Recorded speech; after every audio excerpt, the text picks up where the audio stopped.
Hello and welcome to etnow.in Health and Business Summit. Today we have with us Dr. Sayali Das Gupta. She's the head of the pediatric ICU and pediatrician at Peerless Hospital. Hi ma'am, how are you doing today? Hello, fine. Ma'am, childcare is actually very critical because a lot of emotions are attached to it. So my first question for you would be, what makes pediatric ICU different from an adult ICU? Yes, pediatric ICU differs a lot from the adult ICU. First, coming to the age is from 1 month to 18 years that get admitted in pediatric ICU. And the second is the disease. Adult ICU, they are mostly associated with all the chronic cases, whereas in PICU, we get more acute cases like pneumonia, complicated dengue, malaria, typhoid, all kind of road traffic accidents. So these cases are more common in the pediatric ICU. So their outcome is much more better and rewarding in case of pediatric ICU.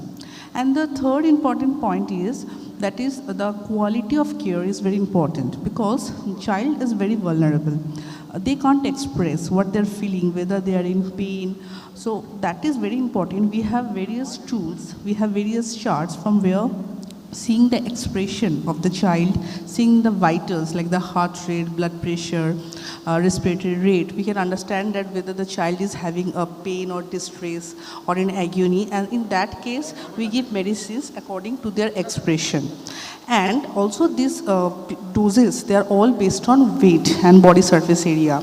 So giving the right medication in the right doses is very important in PICU. Because if you underdose it, it won't be effective, and if you overdose it, it can be fatal. The next important point is that actually there's a family and psychosocial support is also needed in pediatric ICU, because when a child becomes critically ill, the parents, all the family members get involved, right?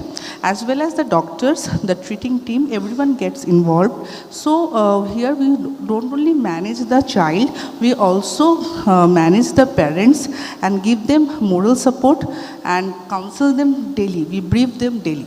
So these are the various differences between the pediatric ICU and adult ICU. Definitely looks like a very tough job here. But what is the toughest part actually for caring for a critically ill child? The toughest part is that there are clinical challenges are there because a child deteriorates very rapidly. They don't give time. So we have to understand the danger signs and then we have to act accordingly. So this is the first thing, and that I have discussed the clinical complexities. They are all weight-based formulations. So giving the right medicine in the right part of the body, these are very important. And the safety of the child also.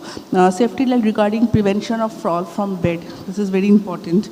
And most of the time what happens in PICU, when the child is very critically ill, suppose the child is on ventilator, at that time parents get limited entry in the PICU because of the risk of infections. So at that time we need a very good team, a group comprising of the pediatric intensivist, other pediatric teams, doctors, and all the nurses. That is very important. We need a very good nurse to child ratio is 1:1. Then they can take good care of the child.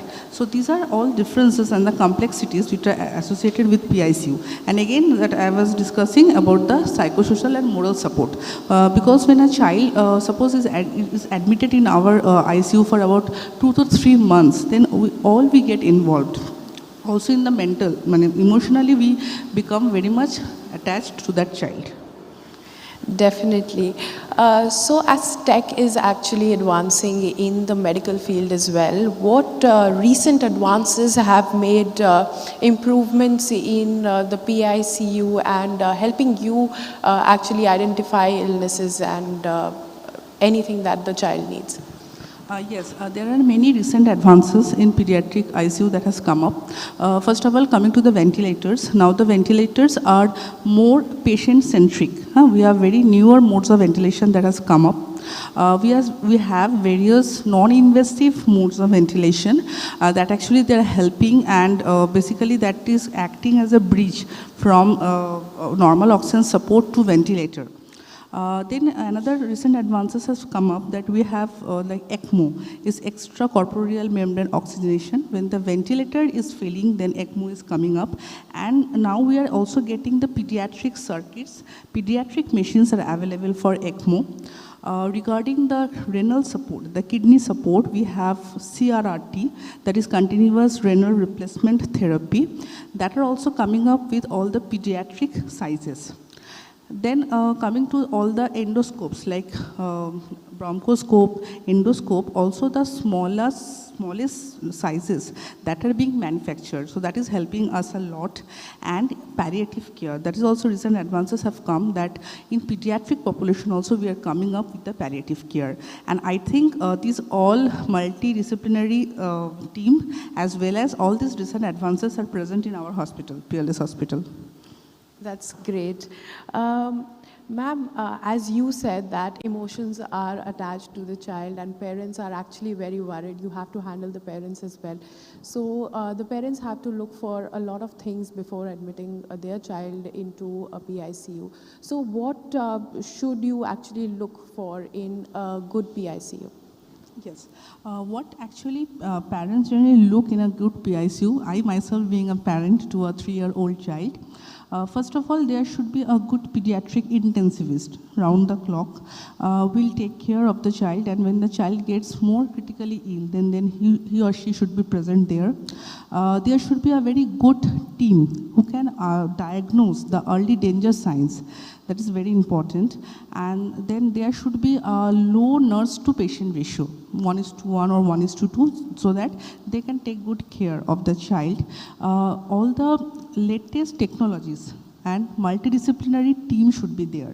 Multidisciplinary team, I mean to say like pediatric gastroenterology, pediatric pulmonology, pediatric surgery, pediatric cardiology. These are all very important fields and we need them on a daily basis in PICU because when a child gets critically ill, there is multi-system involvement. So we need a multidisciplinary team. I think parents also look for that. And all the latest technologies that I was discussing about the CRRT, ECMO, all the newer ventilators, non-invasive ventilation. These are also things that parents look for. And the last, but the most important thing is that the psychosocial support, they also need support because at that time, what I was telling that whenever we daily we meet the parents, we always brief them what is happening, what is our plan. A clear communication is very important in case of PICU. So the communication should be very clear, should be distinct, and we should provide mental support to the parents as well. Even if a child is very sick, suppose also is in case of pediatric cancers, when the palliative care also fails, suppose the children is going to die, at that time also the support doesn't end there. We need to support them. So that is a very important thing, I think, for the doctors and as well as from the parents. So well, advanced tech, patient to nurse ratio, and emotional and mental care. Thank you, ma'am. That I hope it was really helpful for all our parents watching us, and I hope you have a great day. Thank you. Thank you so much, ma'am.